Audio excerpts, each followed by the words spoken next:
All right, everyone. So this is a call we had just last week. Call came in at 5:30 in the morning for some arcing equipment. It's probably 6:30 at this point. Sun's come out now. The customer wasn't sure exactly what was arcing. It's stopped now, obviously. But a call like this, we do have to treat very seriously. We haven't had rain in over a month. There's some major forest fires in our province right now. So I was kind of looking at the transformer, didn't see anything obvious, but after talking to the customer and showing her this picture, I just kind of circled on my phone. She said that was exactly it. Tap clamp was arcing, extremely common, easy fix. Here's a quick clip from last year. For those of you that were watching the live, where I was titled the video live arcing and then the arcing stopped, here's a few seconds of how bad that tap clamp was arcing. Basically what's going on is we've got this guy right here. It's called a tap clamp. This ring, a hot stick hooks into the ring. You give it a spin and it'll open up this jaw right here. The wire from the underground goes into this part right here. So the purpose of this is that you can actually disconnect the wire to isolate the underground cables. And instead of tapping this directly on the wire, we install one of these guys on the overhead wire. It's called a stirrup. The top portion makes an extremely good connection on the wire, and the tap clamp bites onto the stirrup portion at the bottom. So if ever this does happen, we don't have to worry about it damaging the wire. So this is the tap clamp, took off the lines. The heat absolutely destroyed the copper strands. They're all brittle there now. So in the tail end of that clip, you could see where the tap clamp was actually kind of destroyed from the arcing. That's where the concern is. If any of that molten metal drips down into that dry grass, you can see off in the distance that green patch. So that's the customer's septic field. So first thing I did was call our dispatcher for an extra guy. We can't work hands on anything that was energized at primary voltage by ourselves. So I got another guy on the way and kind of prepped the scene, got my hooks and belt out. And you see off in the distance, there's a driveway there. When I was talking to the customer, letting her know their power was going to be out for about 20 minutes, she was extremely kind and said, you know, the ground's hard as a rock. You can drive my truck up over that culvert and right straight up to the transformer pole if it makes things easier, which it most certainly did. We can do anything off hooks, but a lot easier out of the bucket truck, for sure. Before we get into it, guys, the 2025 Utility Expo is next month. It's my favorite time of the year, well, every second year. I went for the first time back in 2023 and I was blown away. It's one of the only shows that really allows you to get hands-on with new tools, technology, and equipment that can really make a difference in your day-to-day operations. The 2025 Utility Expo, it's located in Louisville, Kentucky, and it's coming up fast. October 7th to 9th, I'm going to be there all week, and I have an exclusive code so that you guys can be there too. Follow the link in the description and pinned in the comment section. Use my code Aaron20 to get 20% off the largest trade show in the utility industry. So again, that's Aaron20. Follow the link. I hope to see you guys all there. Now let's get back to the show. So this is Steve-O, guys. He was the nearest guy that was on call. He's on site now. By the time he showed up, I kind of had the truck all set up, outriggers down, all the material laid out, ready to go, and just had to give him a quick tailboard of our 911 emergency location and the scope of the plan. We had to, as usual, identify any of our hazards and control them, one of them being the high voltage. We're going to be changing the tap clamp that's currently energized at 7,200 volts. So in order to change that, we're going to open the cutout and remove that, all being done with sticks. We are going to use some low voltage grounds, which we'll get into in a few moments. But the next step for identifying hazards, adjacent structures. You saw when I zoomed in when I was looking at the culvert a few moments ago. Whenever you're working on a pole, you always want to make sure your adjacent structures are sound. There's no rotten cross arms, the tie wires aren't broken. Even here, my first step is going to be to open that cutout. But rather than position myself to open the cutout, the first thing I always do is go up alongside of the pole and have a real good look at those pole top insulators, the lightning arrestor, the cutout, primary bushing, even the secondary wires for any bare spots. I had a few recent videos that showed some secondary bare spots in a tree. That was a pretty major hazard. And we did have that cracked cutout that I featured in a video just a couple days ago that came in and resulted in a pole fire at 2 a.m. So I will be able to open this without my load buster. It is a 50 kVA transformer, so the max load, it's fused at 10 amp. We are not allowed to open a switch without some sort of low break device if it exceeds 10 amp. Normally, I always preach to look away from the cutout. A lot of guys want to see what's going on when I open it, so I purposely was looking at the cutout in this case for a few reasons. It's not part of our procedure to have to look away. It's just good practice. Also, there was very little load on this transformer, and that's a brand new polymer cutout. I wasn't worried about that breaking in the least. So next, when you're squeezing through that triplex, so that's all de-energized now, but there are some occasions where triplex from the adjacent pole might still be energized. There might be an open point cut at the pole you're working at, so it's always important to be vigilant of that. Make sure you know your work area, what's energized, what's your protection points. So our next step, in this case, we're going to remove that tap clamp.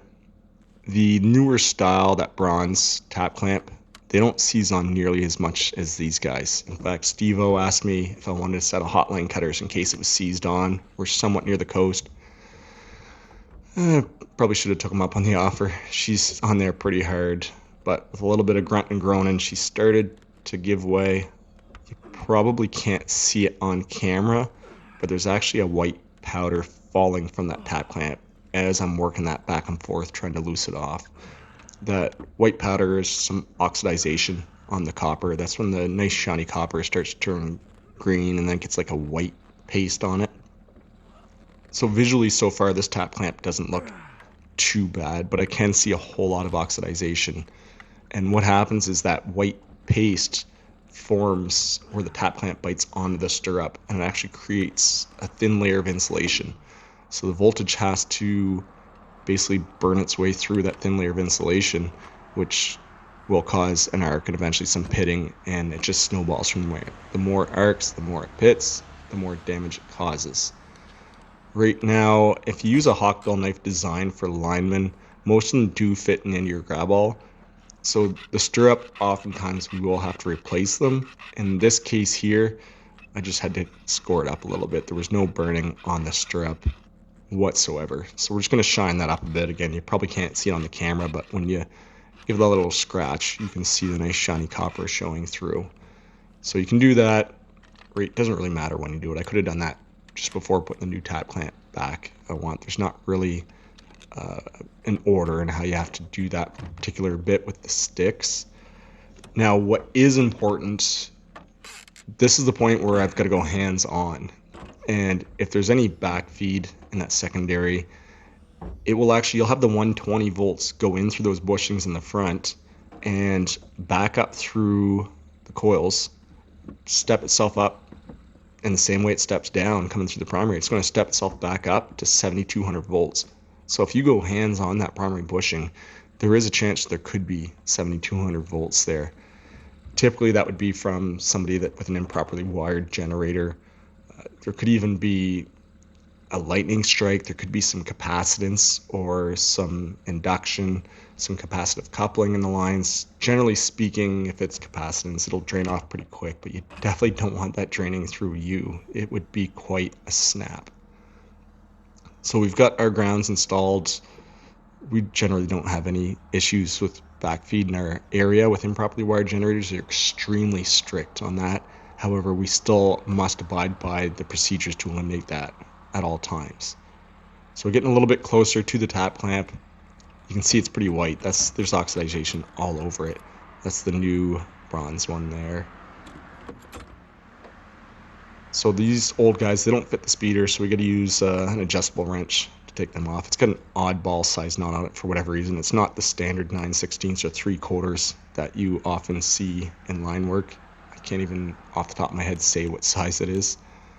Something else you'll notice, the lightning arrestor is mounted on the cutout bracket. So when we tap that on with a stick, we're actually energizing that lightning arrestor.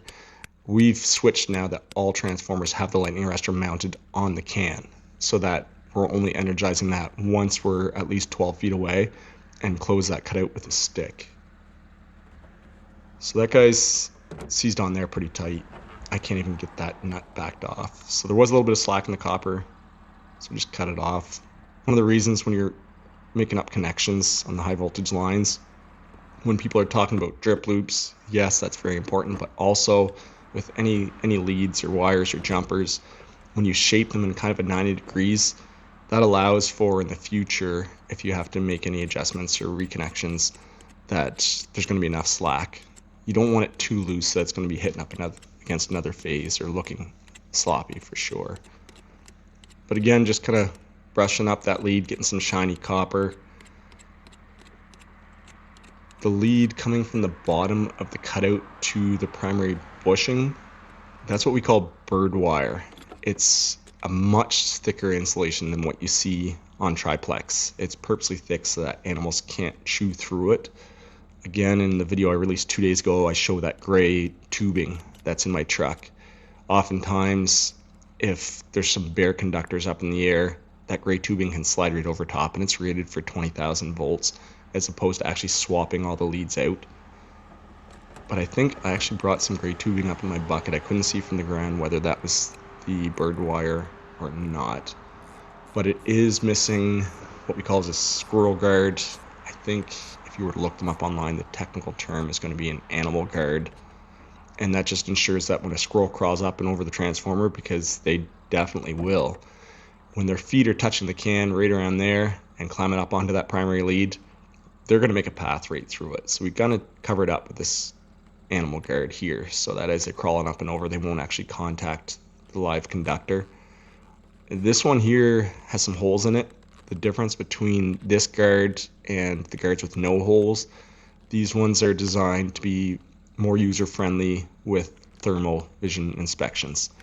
Not overly important on a residential transformer, but you get into covering bushings on reclosers or voltage regulators or inside substations, you definitely want to use the mesh type where you can see through and detect those hot spots. So pretty quick and easy job. One last thing I did want to mention about wearing my rubber gloves throughout the entire duration of the job, even though I was down away from the primary, is our regulations, our limits of approach for a qualified lineman, journeyman lineman is 2 foot 1 inch from the 7200 volts, but that includes any tools that you were using at the worst case scenario of your reach. So if I'm in a bucket, I'm 4 feet away. If I've got an apprentice up there and he says, I'm 4 feet away, I'm outside of my limits of approach. But yeah, what if you put your hand straight up over your head? Now you're encroaching it. Or what if you have a set of bolt cutters in your hand? Now you're definitely encroaching it. So with any movements, any sudden movements or any tools you have, if you can encroach that 2 foot 1 inches, you have to wear your appropriate PPE and rubber gloves. So right there, when I put the tap clamp on, I've mentioned this in videos many times. See, I'm kind of rolling it back and forth, giving it that flick. Where you're tightening that with a stick from a distance, if you just tighten it up until it grabs, it tends to kind of, the bar doesn't fall right into the jaw. It'll kind of be cocked sideways a little bit. So once it grabs, you can turn it as tight as you can. It won't move anymore. You give it a flick and it'll drop down into that groove. Guarantee you'll get another probably 2 full spins out of that. If you don't do that, we had a pile of contractors blow through our area changing out some specific model transformers. I think I had 20 trouble calls in 2 months from arcing tap clamps that were brand new from them not being seated properly. So just was kind of checking things over and we're all set to close this guy in. So whenever you're closing a cutout, many years ago you'd see people use the grab ball and just kind of flick it shut. That's a very bad practice. You want at least 2 sections of stick. You want to keep yourself, usually if I got the extendo stick sections like this, I'll use 3 because the extendo stick sections are only 5 feet long, or you use your AB stick, which will give you a full 12 feet difference. Now see there, I got the back of the stick in the bucket. Never do that. Always make sure your stick is fully outside of your bucket. That way if something does blow, when you try to basically knee-jerk reaction, you're going to pull that stick away. And if that jams up against the bottom of the bucket, you could be trapped with the energized portion of the cutout dangling over your head. Usually I hand off my material. I just bucket straight down like this and hand off my material because it takes a few seconds for this boom to swing around in place. Just silly little stuff like that that you can do to make the job more efficient. He's kind of packing some stuff up and putting some stuff away while I'm sitting here spinning around 180 degrees. So after we close that in, usually an arc and tap clamp, it's a bit more evident. I mean, in this case, it was lucky that the woman caught it very early. She saw the blue glow early in the morning when it's still nighttime. There's usually a little bit more evidence of damage than in this particular case. I think right at the end of the video I take a quick look at the tap clamp and show the camera a little bit, but I did talk to the customer and say, if anything comes up at all, pretty sure we nailed it. Everything else up there looked good, but if something else comes up, do not hesitate to give us a call back, especially given such dry conditions. So there's our secondary grounds, and there you can see the tap clamp right where that closes in. She's pretty crispy in there. All right, guys, so be safe. We'll see y'all soon.